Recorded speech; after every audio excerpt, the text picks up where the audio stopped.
This is the second video in the series of videos about Egyptian civilization, which mainly includes information about ancient documents written about Egypt. Who are the writers who made ancient records of Egyptian history? The Egyptian civilization was not lost to time like the Indus Valley Civilization. The European continent as well as the Greco-Roman civilizations are located to the north of Egypt, and the Mesopotamian civilization and Arabia are located to the east of Egypt. So tourists from those areas often came to Egypt.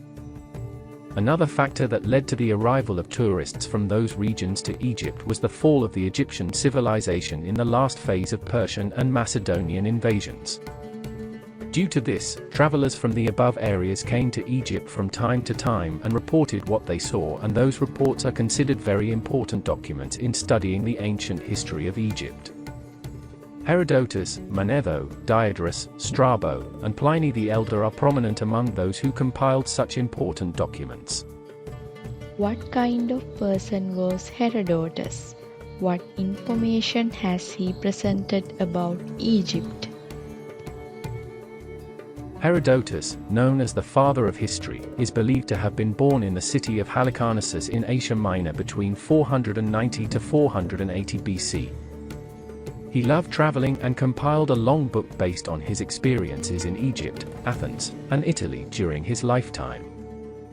The geographical information, history, customs of the people, legends etc. of the countries he visited were added to his book. Information about Egypt is presented in Part 2 of the book composed by Herodotus, which consists of 9 categories.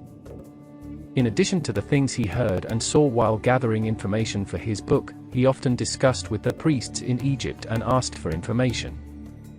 Much of the geographical information he has presented about Egypt and the location of the Nile, the ancient cities and religious shrines of the country has been confirmed by later research.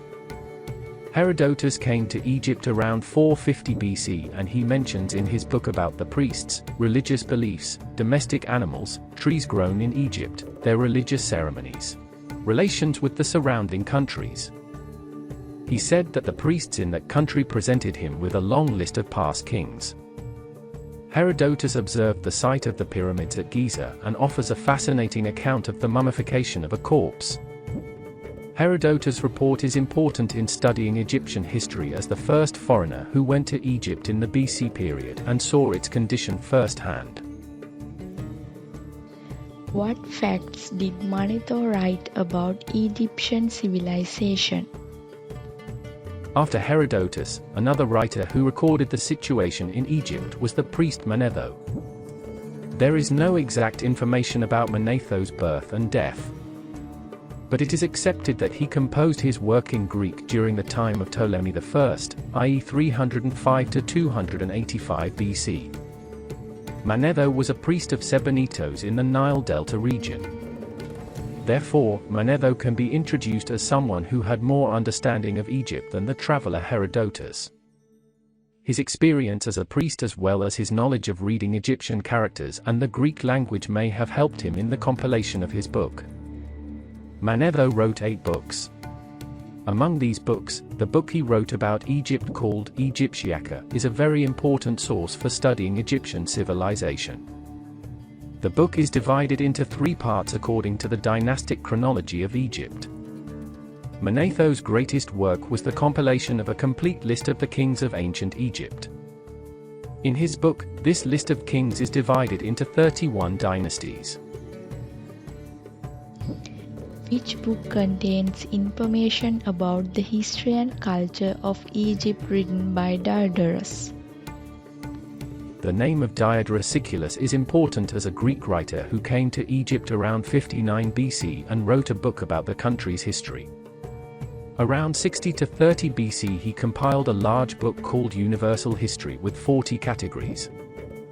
The first category presents information about the history and culture of Egypt. Diodorus presented more political information in his book than Herodotus. It presents information about Egyptian beliefs about Osiris, religion and animal worship in Egypt, funeral customs, administration, law, education, mummification, medicine, etc. What facts does Strabo reveal about Egyptian civilization? Famous as a geographer, Strabo collected information about different regions and peoples and compiled a book called Geography. Strabo, who visited Egypt around 25 BC, allocates the 17th category of his book to present information about Egypt. In this book, the location and nature of the Nile River, Egyptian cities, how the country's regions are divided, irrigation channels, ports, and various buildings have been described. In addition to the information presented from a geographical point of view, a lot of important information has been presented about the shrines, religious beliefs, pyramids and the customs of the people of Egypt. What facts does Pliny the Elder reveal about Egypt in his book The Natural History? Pliny the Elder, a Roman writer, was a literary man as well as a high-ranking naval officer during the Roman ruler Nero's time. He was born in 23 BC and reportedly died on August 24, 79 BC of respiratory failure due to the eruption of Mount Vesuvius. During his short life, he wrote many books, but only the book The Natural History survives. He has reserved a part of that long book to tell the history and geography of Egypt. In the first part of the description, he describes the location and nature of the Nile River. Then, information about the cities, shrines and religions of Egypt at that time has been given. He is also interested in the pyramids and sphinxes of Egypt. In presenting his information, he has also taken care of the information written about Egypt by other writers. Pliny's book has an important place as a report presented by a Roman writer about Egypt for the first time. What period of time is known as the historical era of Egypt? The period from 3100 BC, when evidence of Egypt's first dynasty is found, to the reign of its last ruler, Queen Cleopatra, can be considered as the historical period of that civilization.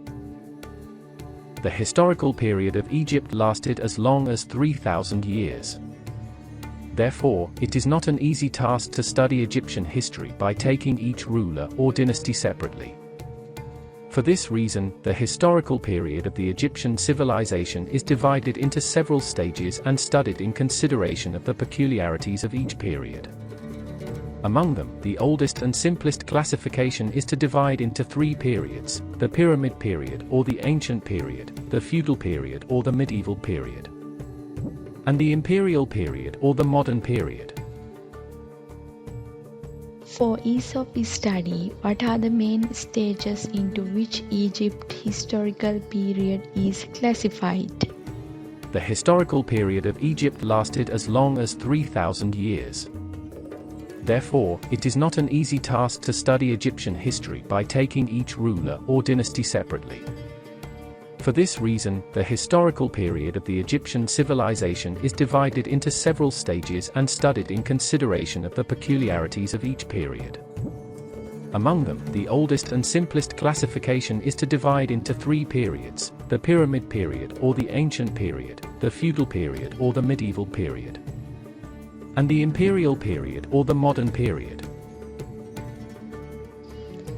Which period is known as the intermediate period in Egypt? Stable periods in Egyptian history are called kingdoms, while periods of political strife or instability are called intermediate periods. Internal turmoil in Egypt or foreign invasions led to these intermediate periods. Due to this, the period until the end of a stable era and a stable political situation is established again has been called by this name. According to Manetho's record, who was the first ruler of Egypt? Mendes was the first ruler of Egypt according to Manetho's records. Mendes was the first ruler of Egypt according to Manetho's records. He was the founder of the unified Egyptian state which combined Upper and Lower Egypt under a single monarchy. but the exact identity of this ruler remains a mystery.